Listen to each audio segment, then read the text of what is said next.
হয়েছি এবং আমার সাংবাদিক ভাইয়েরা অধিকাংশই এখানে আমরা মুসলিম। আমরা কেউ হয়তো 2 ওয়াক্ত নামাজ পড়ি, 3 ওয়াক্ত নামাজ পড়ি, কেউ নিয়মিত 5 ওয়াক্ত নামাজ পড়ি, রোজা রাখি, হজ করি, জাকাত দিই। কিন্তু আমরা যখন নিজেরা অপরাধ করি, আপনারা যখন অপরাধ করেন, আপনার অপরাধের দায় আপনি কোনো সাহাবীর উপর দেন না, সাহাবী করছে আমিও করলাম। কোনো নবীর উপর দেন না, নবী করছে আমিও করলাম। এই রকম দুঃসাহস সাধারণ কোনো মুসলিম দিতে পারে না, কোনো ধর্মপ্রাণ মানুষ দিতে পারে না। কিন্তু এই জামাত শিবিরের কুলাঙ্গাররা ধর্মকে অবমাননা করছে। আবুল আলাম মওদুদি থেকে ধর্ম অবমাননা শুরু হয়ে 2026-এ সুলাইমান পর্যন্ত এরা ধর্ম অবমাননা করছে।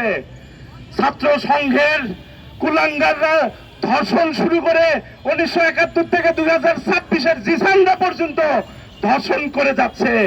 এই ধর্ষক এবং ধর্ম অবমাননা যারা করছে তাদের শাস্তি নিশ্চিত না হওয়া পর্যন্ত এরা এগুলো করে যাবে।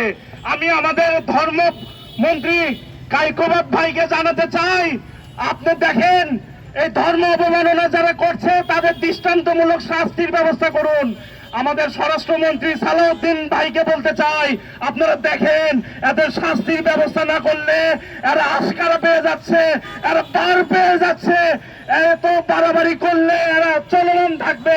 আপনারা যদি এদের শাস্তির ব্যবস্থা না করেন তাহলে এদের এই লাগামহীন আচরণ আমাদের ইসলামের জন্য ক্ষতিকর, আমাদের দেশের জন্য ক্ষতিকর।